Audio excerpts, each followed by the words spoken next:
Okay, buddy, physicals today, but looking at the crew, how healthy is anybody a little bit slower getting going? Overall, Thomas, we're in really good shape. I mean, I feel good about where we are physically.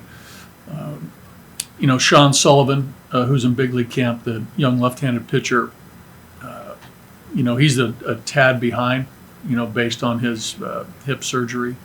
But, he'll be able to, get underway here fairly quickly. So, besides that, I mean, everybody's ready to go. The catchers are healthy, with the exception of Sullivan. The pitchers are in a great spot. They've been throwing, a lot of them down here in Arizona, a lot of them, where they, train and live in the off season. So, medically, from our training staff and from what our coaches have seen, what I've seen the last couple of days, we're in a good spot. Speaking of the pitchers, I think 4 of the 5 projected starters, they stayed here in the off season, and Herman in Florida. Do you feel like maybe, especially after the last couple of years when people have struggled, they're all healthy and they're all kind of together? Yeah, that's they're close as it is, right? I think if you look at Antonio, Kyle, and Herman, right, they broke in together, so they've been at this a while, and I think those 3 guys, are really setting a great tone, here even before camp starts, and there's a collectivity to, how they're going about it, and bringing in all the other young pitchers who are in and around them, in the clubhouse, on the field, and it's good to see. And, Gomber's, taking another step in that, and then, Feltner's more comfortable now in this big league setting. I think he's established himself. So, again, I think there's a really good blend of, the guys who've been around and the younger pitchers that I sense there's a great deal of communication and a lot of mentoring going on, which is what you want, is what you want it to occur. So some really, really good things are happening in that regard. Let me kind of follow up on that, because you obviously can't go out and sign all the big free agents, whatever. How important is that team dynamic to maybe being able to surprise some folks? Well, I think it's important for me, because I know that teamwork, caring for each other, having each other's back, really, I mean, truly, caring about your teammate, your brother, is important. You hear that all the time. I heard it, last week in the Super Bowl, right? You hear, players on the Eagles talk about that, how they felt about their team. Teams that made the playoffs in the NFL recently, right? They talk about the team aspect, and it works the same in baseball. It works the same in basketball. It works the same in hockey. Any team sport, and there's something to that dynamic of camaraderie, esprit de corps. It's real, and I mean, for me, being in this game a long time, it's tangible. I can sense it.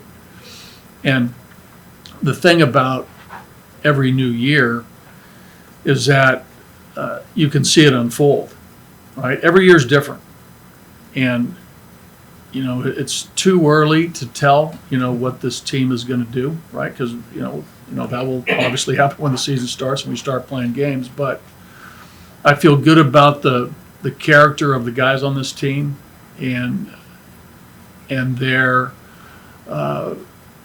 their personality, their attitude, their character, their integrity, and that sort of infiltrates the whole group. And I sense that in that regard, it's going to be pretty good.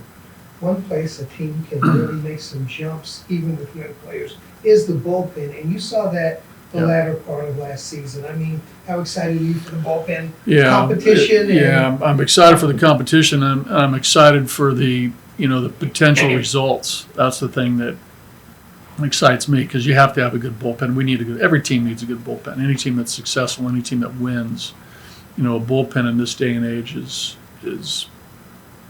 is so valuable and imperative to have, quality arms in the pen. I think we're to the point now, and we saw a lot of these young kids come up, just pure stuff.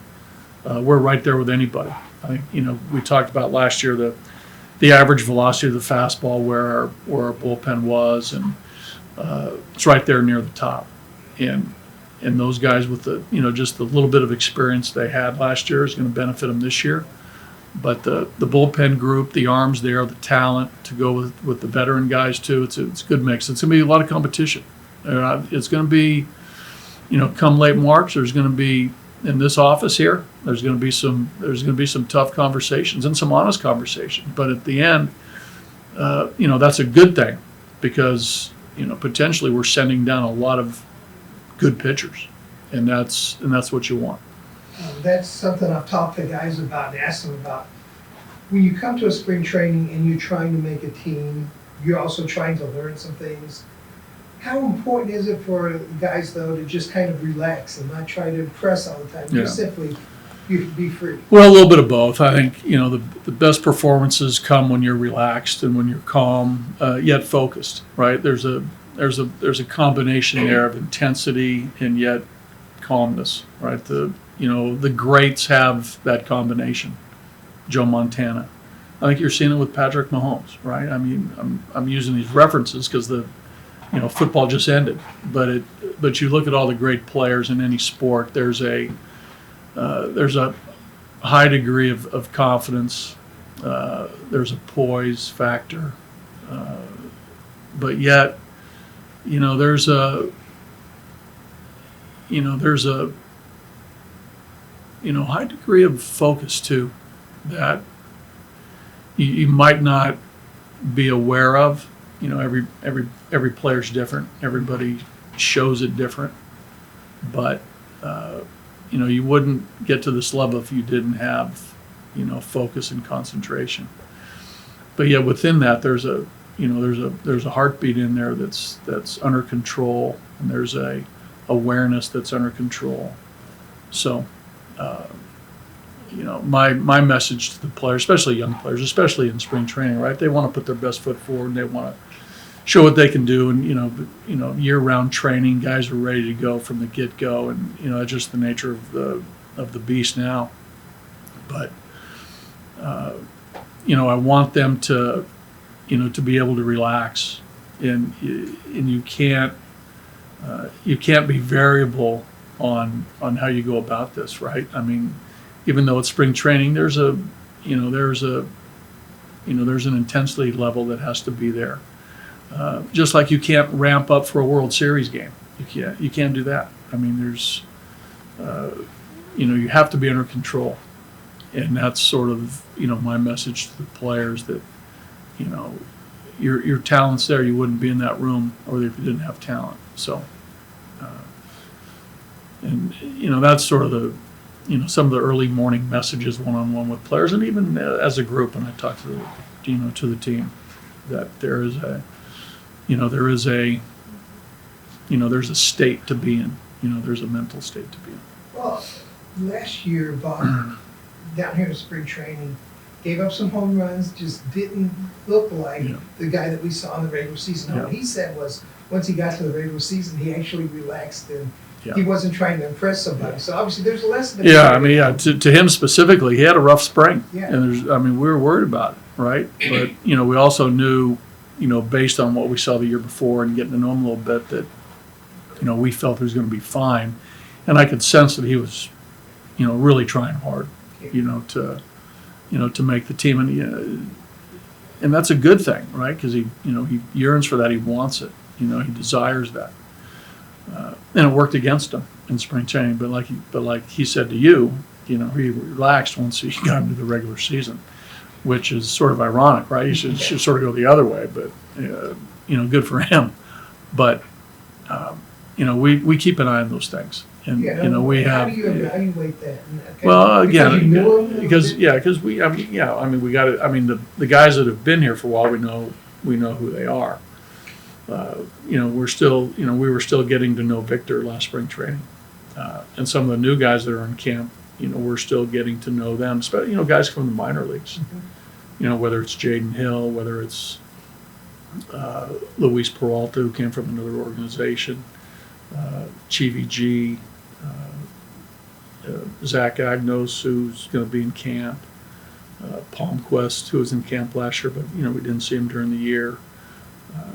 Dollander, he'll be in camp. We got to make sure that he's in a good spot and not trying to overly impress. So, but these are the conversations that we have starting at 6:30 in the morning. When we get here, and they last until we leave. And sometimes they happen post workout outside of the clubhouse. So, but these are all things that these 6 weeks enable us to do is get to know our players. A couple specifics for the boys and girls back home. We get this.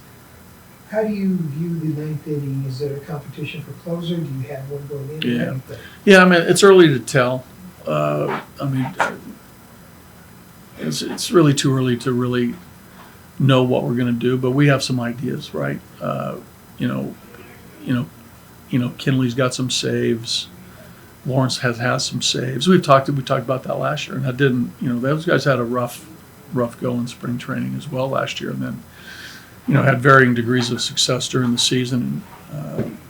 But if you look at the group that ended the season, Halverson was impressive, I thought. I mean, Victor got 7 or 8 saves last year. Shivi got some saves in the minor leagues. Hill got some saves in the minor leagues. I mean, we're going to look at all these guys, and we'll obviously map that out as we go through March. But we have some guys in mind. But to tell you right now, on February 12th, it's probably not the way to go. And you mentioned some guys. You mentioned Palmquist, Dollander, Agnos. Guys who haven't been here before, but is that one of the special things about spring, that guys like that have the opportunity to break with a big club if they do? Well, yeah, I mean, the opportunity could present itself for sure. I think that's that's something that I think is always a intriguing part of spring training, an exciting part, right? When a player that has been talked about in the minor leagues, that you've drafted, that you've developed, that's getting closer, and they make the team out of camp. I mean, that's good stuff. So we'll see how this plays out. But it's also not a bad thing to come in camp, do well, maybe not make the team, go to AAA, and then come up, when the time is really right and there's a need. But we've talked about, Billy's talked about it. We're not going to discount a young guy potentially making the team if they show us what they can do. And again, through the daily process of this spring training, 6 weeks for early in the morning till late in the afternoon, or sometimes into the evening, that evaluating and watching these guys, we get to know who they are and whether they're ready or not. All right, okay, we good? Okay. This is more for me than everyone else, but talked a little with Senza this morning. Okay. Looking lean and everything else. How much do maybe we not appreciate the fact that he's gone like the last 3 off seasons up to now, having to rehab something. This time he doesn't have. Yeah, that's the thing that I'm most happy about, is that I view him as a regular normal player off the rehab train. Right, there's often in Major League spring training camps, players who are still under rehab or on that, still, under that umbrella with the trainers, the strength guys, and they're not, a regular normal player that is preparing for the season. And I think that's comforting for a player to know that, hey, I'm I'm healthy. I'm not a rehab project. I'm good to go. And that's where Sense is. And I think that's where Herman is. Herman's there too. Herman got that, he had the stress reaction, the bone bruise that, was, different than the Tommy John. And that, that's what, put him down last year. But he's healthy, regular player. I mean, and they're going to be treated as such, starting tomorrow. is in how we view them and what they do to get ready for the season. Rocky told me yesterday that even when they shut him down, because when it happened, you wondered, is he worried about it? But he understood what it was and was able to get Yeah. working for it. Yeah, good. Okay.